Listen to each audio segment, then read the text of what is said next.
Bonsoir à toutes et à tous, heureux de vous retrouver pour la tranche info en direct sur votre antenne Canal 10 Télévision avec au programme de cette soirée Info 10, le journal local et régional qui sera suivi du Focus, une heure d'information sur l'actualité, on parlera de la journée des métiers du bois, ce sera après la coupure pub de 19, même pour l'instant place au JT.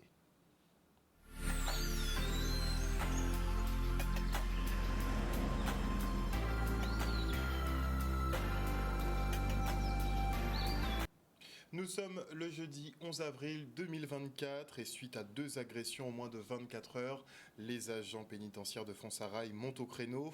Ils exigent de meilleures conditions de travail et un renforcement des effectifs au sein de la prison. Le reportage. N'a aucune considération pour nous, personnels de l'administration pénitentiaire. Vous avez vu que 2 collègues ont été agressés en 24 heures. Il y a dit nous en haut que tout on nous pas débloqué, il n'y a pas qu'à recevoir nous, mais nous pas des chiens.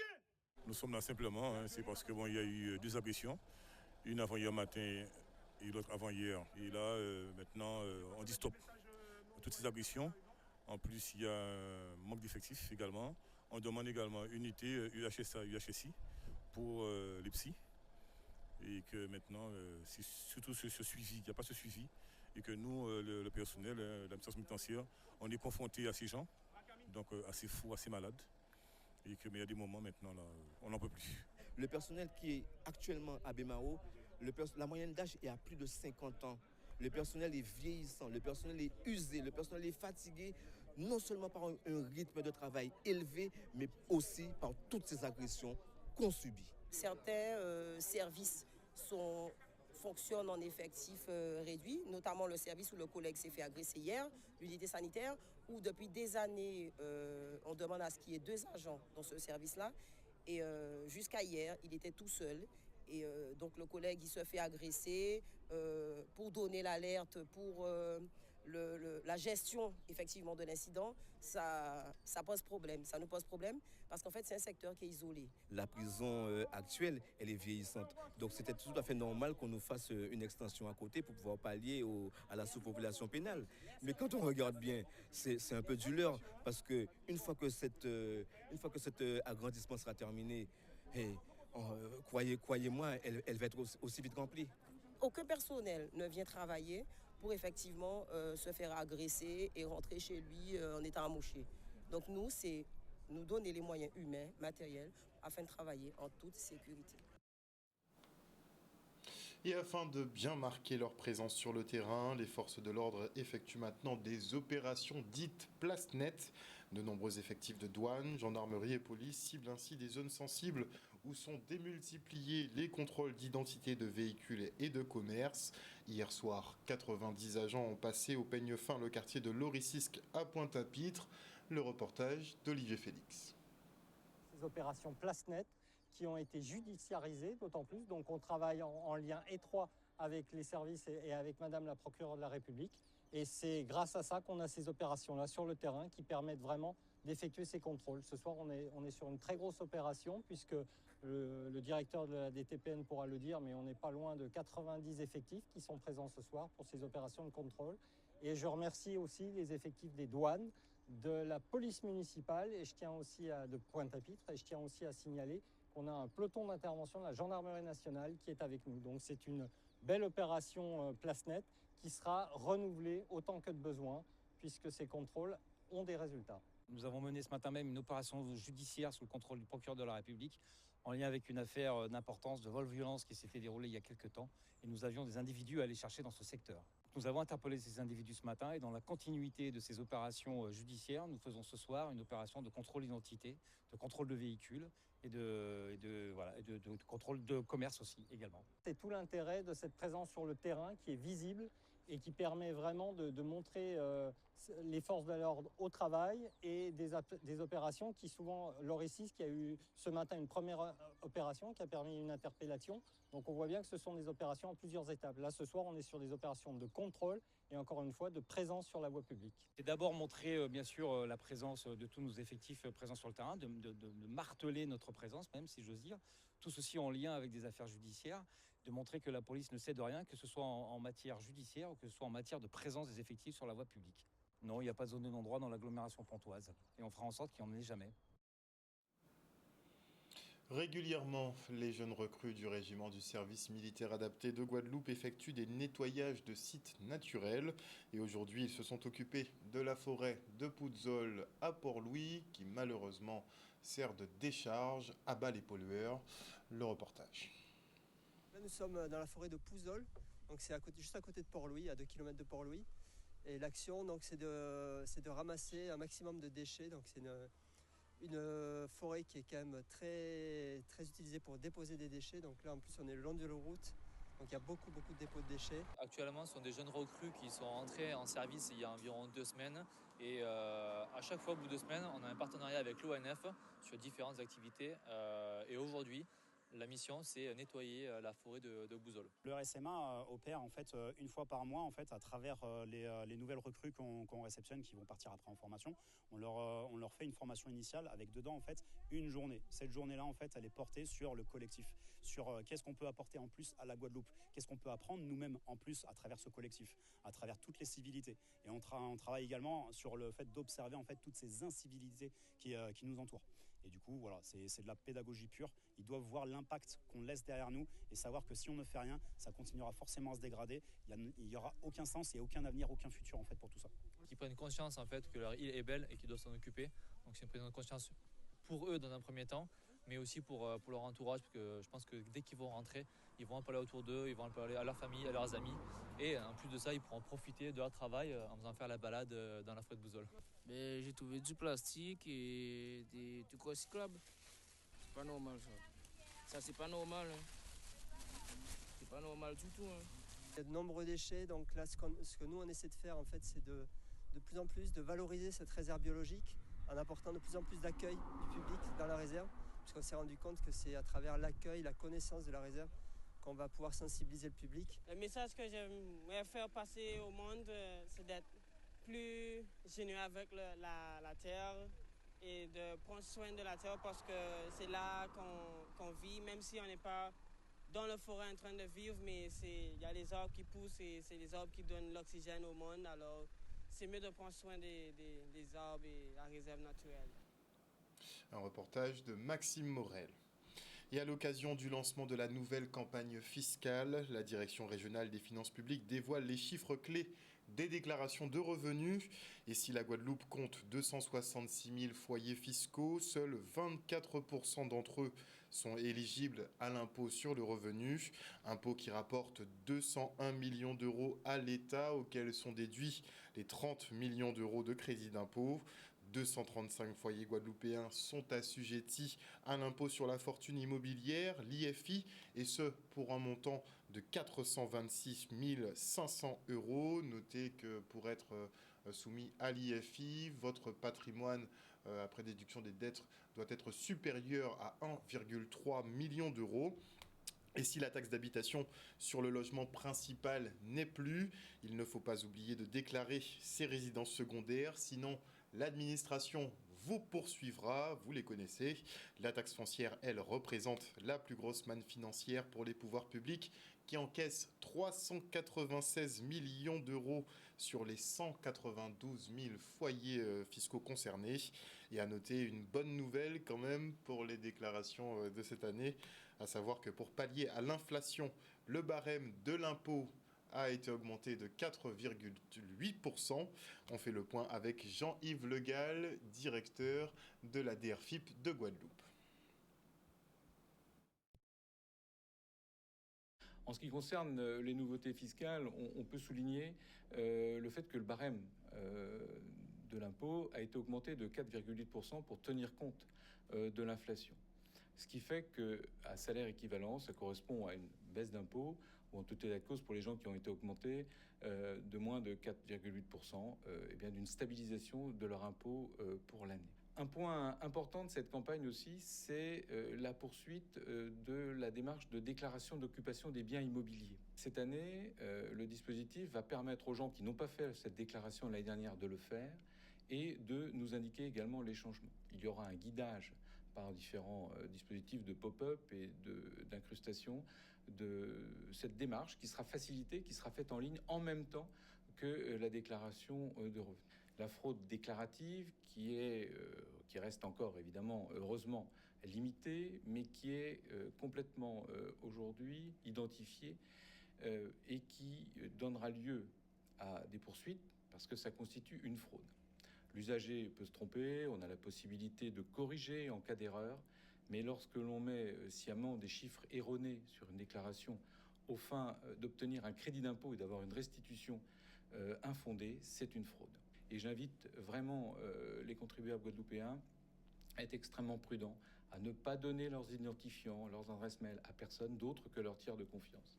Parce que derrière, ce sont eux qui seront poursuivis pour cette fraude. Donc ça, c'est un point important. Notre objectif, c'est d'accompagner nos usagers dans leurs formalités.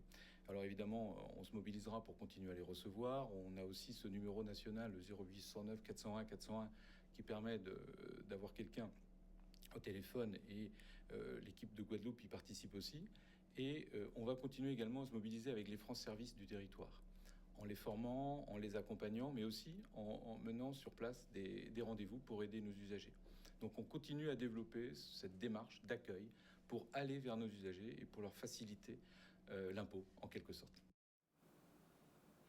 Un reportage de Charlie Dagonia. Et le 19 avril 1984, l'association guadeloupéenne pour l'insertion professionnelle et sociale des adultes et handicapés voyait le jour. 40 ans après, la structure est toujours en activité, signe d'une bonne gestion au fil du temps. À noter que la tâche est immense, avec un taux encore très bas d'insertion des personnes porteuses de handicap. Le reportage. Effectivement, l'intérêt pour fêter les 40 ans, c'est justement montrer aux acteurs et les personnes que nous accueillons, les familles, les personnes orientées dans nos établissements, le tout public, que des associations gestionnaires en charge d'accompagner les personnes en situation de handicap peuvent pérenniser dans leur action parce qu'il y a une demande forte dans le département de prise en charge et d'accompagnement. Et donc, il était important pour nos équipes, pour le conseil d'administration avant tout, de marquer cette année les 40 ans d'existence de la GIP5 qui a été créée le 19 avril 1984. Nous considérons que 40 ans au service des personnes handicapées, pour toute entreprise, c'est une date importante. Et donc, c'est la preuve donc, de notre solidité, de la capacité que nous avons eue de surmonter les difficultés, qu'elles soient économiques, qu'elles soient sociales ou qu'elles soient organisationnelles. Et donc, nous voulons le dire, nos usagers le demandent et ils ont envie que la GIPSA soit reconnue pour ce qu'elle est, pour ce qu'elle fait. Et donc, c'est cette mission que nous nous sommes donnée. Tout d'abord, nous avons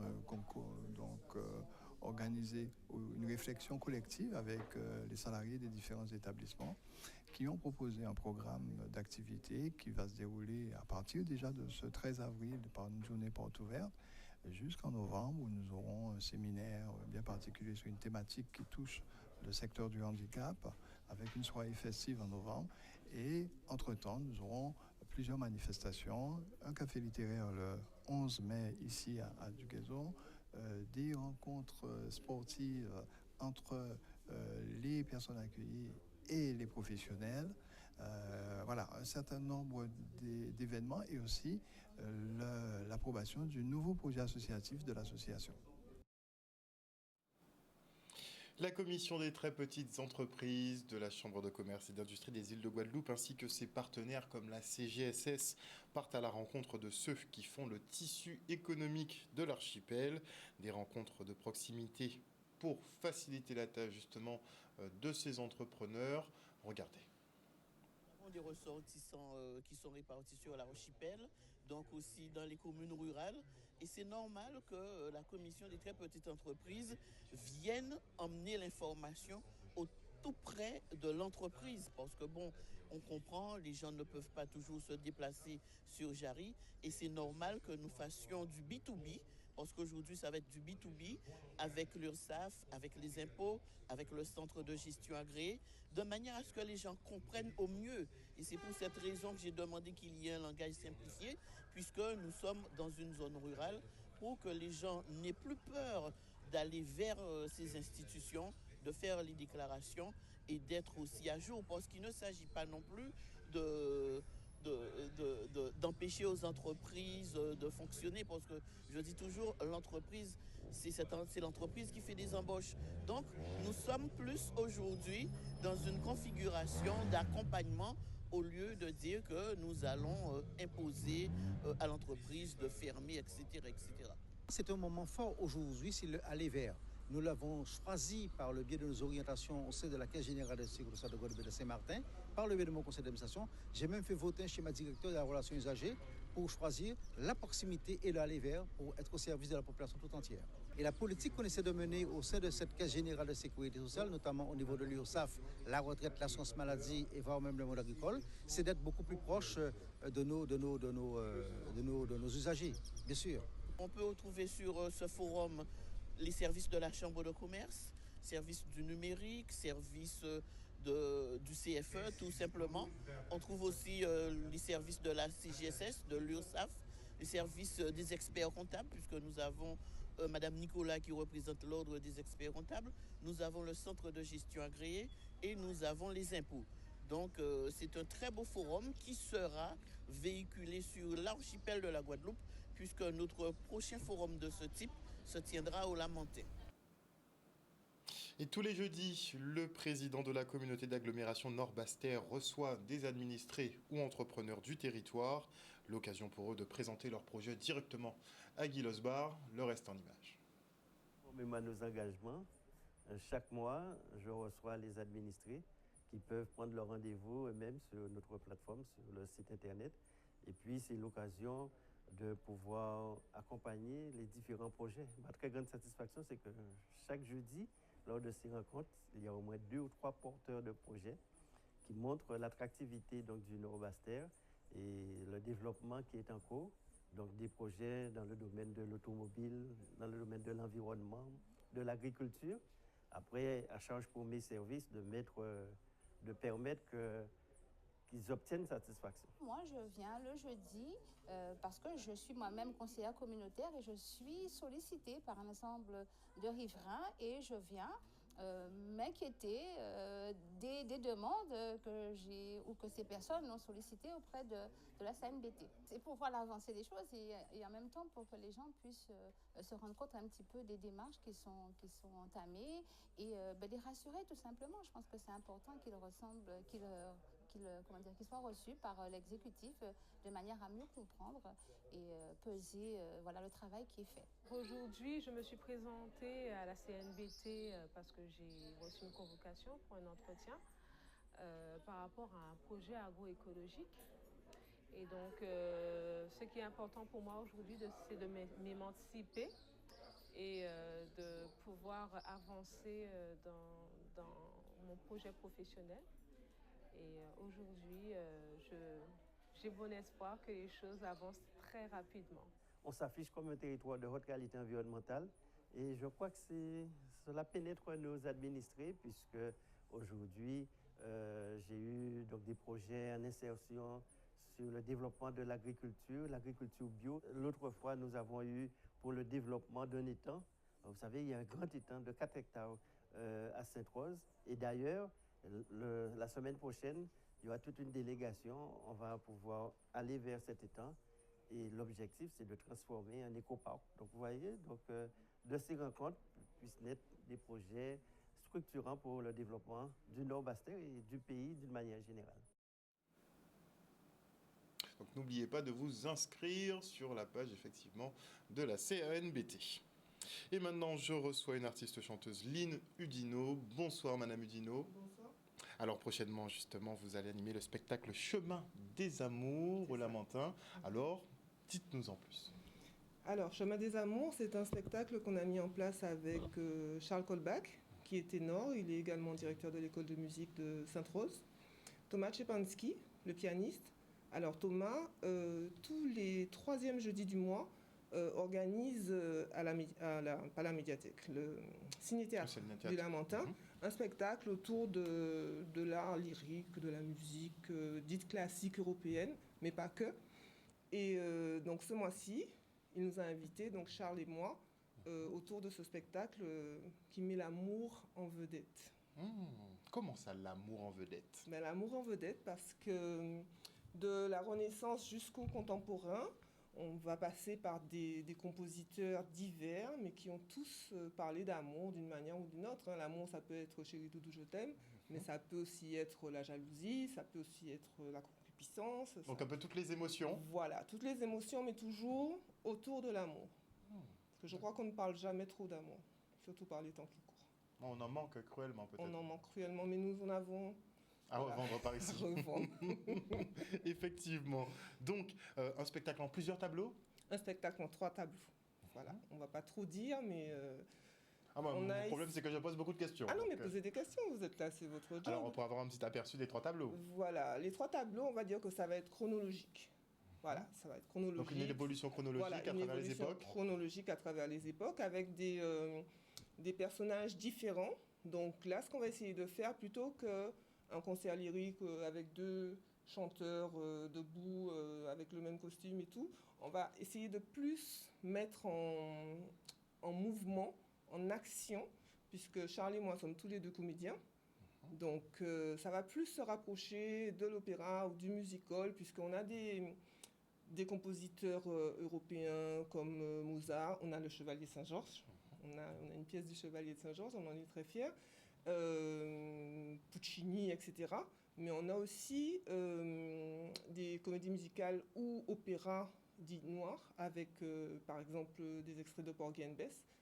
Donc on se balade un peu à travers tout cet univers. Et surtout, les gens qui pensaient que l'opéra, c'est oulala, c'est grand bitin, grand bagaille. Non, non, non, non. Venez, vous verrez, c'est juste de la musique offerte avec le cœur. On partage. Donc le rendez-vous est donné quand et où? Le rendez-vous, c'est le jeudi 18 avril au Ciné-Théâtre du Lamentin. Nous voulons commencer à 19h30. Donc si tout le monde était là pour 19h, le temps de s'installer, ce serait bien. Et puis vous ne me connaissez pas tous, mais c'est mon anniversaire, alors il faut venir. Merci beaucoup, en tout cas Lynn Udino, d'être venue sur ce plateau justement, donc nous parler de ce spectacle Chemin des Amours qui va donc se dérouler jeudi prochain à partir de 19h au Ciné-Théâtre du Lamentin. Il y a une petite précision, c'est que jusqu'au 17, les billets coûtent quand même 20%, 30% de moins. Donc prenez vos billets à l'avance, comme ça vous pourrez emmener plus de monde. Merci encore. Merci à vous. Et on souhaite maintenant un très joyeux anniversaire à Claudia Moustache qui rejoint le prestigieux club des centenaires de Guadeloupe. Hier, cette Ansoise a célébré cet événement aux côtés de son mari, un couple qui a une longévité folle, ses enfants et arrière-petits-enfants, un magnifique tableau. Regardez. Toujours un plaisir et un honneur de compter un centenaire de plus sur notre territoire. Surtout que Madame Moustache a eu 5 enfants qu'elle a su élever, qu'elle a su leur donner une bonne éducation parce qu'ils ont tous réussi leur vie. Et grâce aussi à ses côtés, à son mari, M. Moustache Robert, qui l'accompagne depuis 70 ans de mariage, ce qui n'est pas rien. C'est pour ça que ce soir, la commune a tenu à les féliciter et à leur dire toute l'affection et tout l'amour que nous avons pour eux. Un gars vivre en banni douleur, un gars dormi très bien. Tous les enfants, les 5 enfants et la petite fille, et ma petite fille, et Céline. Elle est toujours là avec ses enfants. C'est la mamie gâteau. C'est la mamie qui joue avec ses petits-enfants, qui savait être dure quand il le faut et qui donnait beaucoup d'amour. Je suis contente parce qu'on veut toujours garder sa mamie avec soi longtemps. Donc j'espère qu'elle est encore là, vaillante pendant encore longtemps. Et c'est une fierté, parce qu'elle a toute sa tête. Et quand il a dit, hein, c'est en bas qui n'est pas bon, mais tête là, bon toujours. T'es camarade qu'on a à moins à pas l'habitation, mais moi t'es camarade qu'on a jardin moins, un camarade qu'on a et là il vient puis Robert qui prend il porte en balance, mais à bien vivre. Les petits pois pour prendre, les petits pois belé, nous quand tuer pois du bois, mon aller au marché pour lui, au marché on a l'eau Pointe-à-Pitre. En somme, tous les marchés ont été faits avec pois du bois, moins, ont bien réussi. Nous lever avec canne à sucre, l'élevage, le maraîchage, donc, et l'élevage. Donc, toute vie à yo fait agriculture. Et maman était un petit peu accompagné papa. Mais en plus de ça, maman était occupée de nous, de l'éducation à nous. Et maman aussi était en couturière. Maman c'était un grand couturière. C'est elle qui a fait linge à nous toutes. Il n'y a pas de problème, il n'y a pas Alzheimer. Nous ne parler avec eux tranquillement, ils ne comprendre. Donc, si tu veux, nous sommes fiertés d'arriver à l'âge là, ça. Et nous tous souhaité arriver à 100 ans. C'est les poteaux mitants à famille, hein, c'est lui. Hein. Donc, moi, je suis fière de ma mamie. Et je lui dis ça tous les jours. Pour moi, c'est un cadeau. Donc, on souhaite la garder encore des années et partager de bons moments avec elle. Voilà, chers téléspectateurs, nous sommes arrivés au terme de ce journal. Mais avant de se quitter, on sort la Bible, le dictionnaire créole-français. On va chercher un petit dicton pour aujourd'hui. Alors, Ika blagué, voyons wash en kazaï, wash là pas cassé aïe. Il fait le riche, mais si tu lances une pierre dans sa maison, tu ne casses rien. Il ne faut pas se fier aux apparences. Une bonne soirée à vous à l'écoute des programmes de Canal 10. Le JT revient demain à 18h30. Une bonne soirée. Bisous tout le monde.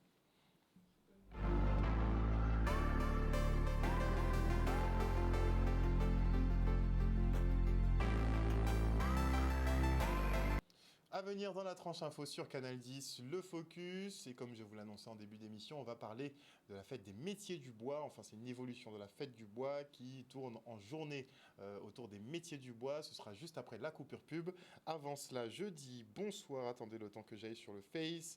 Bonsoir à Maggie Delannay, bonsoir à Sacom, bonsoir Olivier, bonsoir à Juliette Deval, bonsoir à OPP Caraïbes, bonsoir à Marie Galante, bonsoir à Perle de Carukira, bonsoir à Agnès Bolmin, à Dimitri Gobardan, à Lifeline, bonsoir à Marie Rutil, bonsoir à Talia Mdor, bonsoir également à Ghislaine Calif, oui, gros débat, oui, sur la représentation des dirigeants en Guadeloupe. Oui, je sais, il n'y a pas assez de personnes qui nous ressemblent, c'est une réalité. On devrait y travailler ces prochaines années, ce serait pas mal. Bonsoir à Jimmy Aliar, bonsoir à Aza, bonsoir à qui d'autre? À Naïssa Belair, et ce sera tout pour aujourd'hui. On se retrouve après la coupure pub.